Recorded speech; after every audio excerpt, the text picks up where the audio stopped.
بسم اللہ الرحمن الرحیم۔ السلام علیکم ورحمۃ اللہ وبرکاتہ۔ سامعین مکرم، آج ہم بہت ہی جلیل القدر صحابی سیدنا سعید بن عامر رضی اللہ تعالی عنہ کی مقدس زندگی پر گفتگو کریں گے کہ وہ کس طرح سے ایمان لائے اور ان کے ایمان لانے کی وجہ کیا بنی۔ سیدنا سعید بن عامر رضی اللہ تعالی عنہ نے دنیا کے بدلے آخرت کا سودا کر رکھا تھا۔ اللہ اور اس کے رسول صلی اللہ علیہ وسلم کو ہر چیز پر مقدم جانا۔ سیدنا سعید بن عامر رضی اللہ تعالی عنہ ان ہزاروں میں ایک جوان رانا تھے جو سرداران قریش کی دعوت پر مکہ معظمہ کی بالائی جانب مقام تنعیم کی طرف محض اس لیے چل کھڑے ہوئے تاکہ رسول اللہ صلی اللہ علیہ وسلم کے ایک صحابی حضرت خبیب بن عدی رضی اللہ تعالی عنہ کی شہادت کا منظر اپنی آنکھوں سے دیکھ سکیں، جنہیں قریش نے دھوکے سے پکڑ لیا تھا۔ اس وقت تک ابھی سعید بن عامر رضی اللہ تعالی عنہ مسلمان نہیں ہوئے تھے۔ اس کے شباب فراواں اور ابھرتی ہوئی جوانی نے اسے اس قابل بنا دیا تھا کہ وہ لوگوں کے کندھے پھلانگتا ہوا ابو سفیان بن حرب اور صفوان بن امیہ ایسے سرداران قریش کے برابر کھڑا ہو سکے۔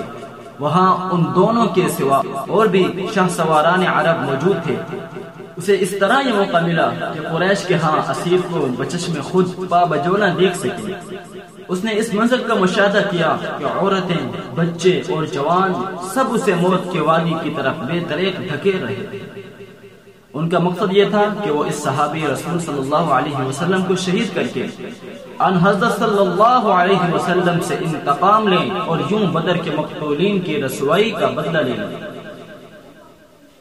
جب یہ ہجوم اپنے اس قیدی کو لے کر اس مقام پر پہنچا جو پہلے سے اس کی شہادت کے لیے متعین تھا، تو اس مرحلے پر طویل القامت نوجوان سعید بن عامر رضی اللہ تعالی عنہ نے حضرت خبیب رضی اللہ تعالی عنہ کی طرف نظر دوڑائی۔ سرداران قریش اسے کشاں کشاں تختہ دار کی طرف لے جا رہے تھے۔ اس نے عورتوں، بچوں کی چیخ و پکار اور شور میں ایک بہت ہی پروقار اور پرسکون آواز سنی۔ حضرت خبیب رضی اللہ تعالی عنہ فرما رہے تھے، اگر تمہارے لیے ممکن ہو تو مجھے مرنے سے پہلے 2 رکعت نماز پڑھنے کی مہلت دو۔ پھر سعید بن عامر رضی اللہ تعالی عنہ نے دیکھا کہ حضرت خبیب رضی اللہ تعالی عنہ کعبہ رخ کھڑے ہو کر 2 رکعت نماز پڑھ رہے ہیں۔ یہ 2 رکعتیں کیسی تھیں، اتنی حسین اور اتنی مکمل کہ کیا کہنے۔ اس کے بعد اس سے دیکھا کہ قوم کے سرداروں کی طرف منہ کر کے حضرت خبیب رضی اللہ تعالی عنہ یہ کہہ رہے ہیں، باخدا اگر مجھے اس بدگمانی کا اندیشہ نہ ہوتا کہ تم کہیں یہ نہ سمجھ بیٹھو کہ میں نے نماز کو موت کے ڈر سے طوالت دی ہے تو میں نماز میں اور زیادہ وقت صرف کرتا۔ پھر اس نے صنادید قریش کو اپنی آنکھوں سے دیکھا کہ وہ حضرت خبیب رضی اللہ تعالی عنہ کا زندہ حالت میں مسلح کر رہے ہیں، یعنی یہ لوگ ان کے جسم کا ایک ایک عضو کے بعد دیگرے کاٹ رہے ہیں اور کہہ رہے ہیں، تمہیں پسند نہیں کہ تمہاری جگہ حضرت محمد صلی اللہ علیہ وسلم ہوں اور تم اس تکلیف سے بچ جاؤ۔ اس اس حالت میں کہ خون کے دھارے جسم سے پھوٹ رہے تھے، جواب یہ تھا، اللہ کی قسم مجھے یہ قطعاً پسند نہیں کہ میں اپنے اہل و عیال میں امن اور چین سے رہوں اور حضرت محمد صلی اللہ علیہ وسلم کو ایک کانٹا بھی چبھے۔ پھر جناب سعید بن عامر رضی اللہ تعالی عنہ نے دیکھا کہ لوگ فضا میں ہاتھ ہلا ہلا کر آواز بلند کر رہے تھے، اسے مار ڈالو، اسے مار ڈالو۔ اس کے بعد انہوں نے حضرت خبیب رضی اللہ تعالی عنہ کو دیکھا کہ وہ تختہ دار پر اپنی نظریں آسمان کی طرف اٹھائے ہوئے اللہ تعالی سے التجا کر رہے ہیں، الہی ان سب ظالموں کو شمار کر لے اور انہیں تباہی کا مزہ چکھا اور ان میں سے کسی کو معاف نہ کر۔ یہ کہہ کر انہوں نے زندگی کی آخری سانس لی۔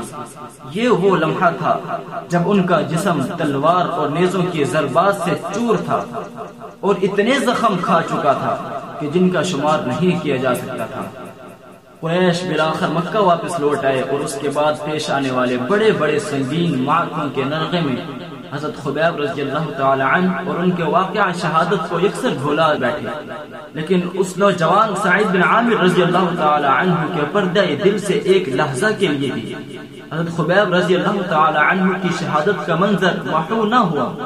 چنانچہ یہ جب سوتے خواب میں یہ منظر برابر دکھائی دیتا اور بیدار ہوتے تو چشم خیال میں یوں محسوس ہوتا جیسے کہ تختہ دار کے آگے حضرت خبیب رضی اللہ تعالی عنہ پورے اطمینان کے ساتھ 2 رکعت نماز ادا کر رہے ہیں۔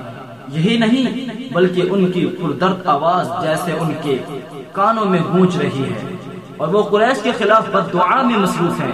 وہ اس خیال سے ان کا کلیجہ دہل جاتا تھا کہ کہیں آسمان کا کڑکا ان کو آ نہ لے یا آسمان سے پتھر گر کر ان کو تباہ نہ کر دے۔ حضرت خبیب رضی اللہ تعالی عنہ نے جام شہادت نوش کر کے جناب سعید کو وہ کچھ سکھایا جس کا انہیں پہلے قطعی علم نہ تھا۔ انہیں سکھایا کہ حقیقی زندگی عقیدہ اور عقیدے کی راہ میں تادم آخر مسلسل جہاد کرنے کا نام ہے۔ دوسری بات جو انہیں سیکھی وہ یہ تھی کہ پختہ ایمان ایسے عجیب و غریب کردار کو جنم دے سکتا ہے جو عام حالات میں ظہور پذیر نہیں ہوتے۔ علاوہ ازیں انہیں اس حقیقت کا بھی احساس ہوا کہ وہ شخص جس سے اس کے رفقاء اس درجہ محبت رکھتے ہیں کہ اس پر جان نچھاور کر دیں، بلا شبہ اللہ سبحانہ و تعالی نے سعید بن عامر رضی اللہ تعالی عنہ کا سینہ اسلام کے لیے کھول دیا۔ چنانچہ یہ اعلان کر دیا کہ میں سر خم تسلیم کرتا ہوں، میں آج سے مسلمان ہوں۔ تو سعید بن عامر رضی اللہ تعالی عنہ کے لیے جناب خبیب رضی اللہ تعالی عنہ کی شہادت ایمان لانے کا سبب بنا۔ تو انشاءاللہ نیکسٹ ویڈیو کے اندر سعید بن عامر رضی اللہ تعالی عنہ کی عملی زندگی ایمان کی حالت میں پیش کرنے کی کوشش کریں گے۔ اللہ تعالیٰ سے دعا ہے کہ اللہ تعالیٰ ہمیں ایمان اور سلامتی کی زندگی عطا فرمائے۔ تب تک کے لیے السلام علیکم ورحمۃ اللہ وبرکاتہ۔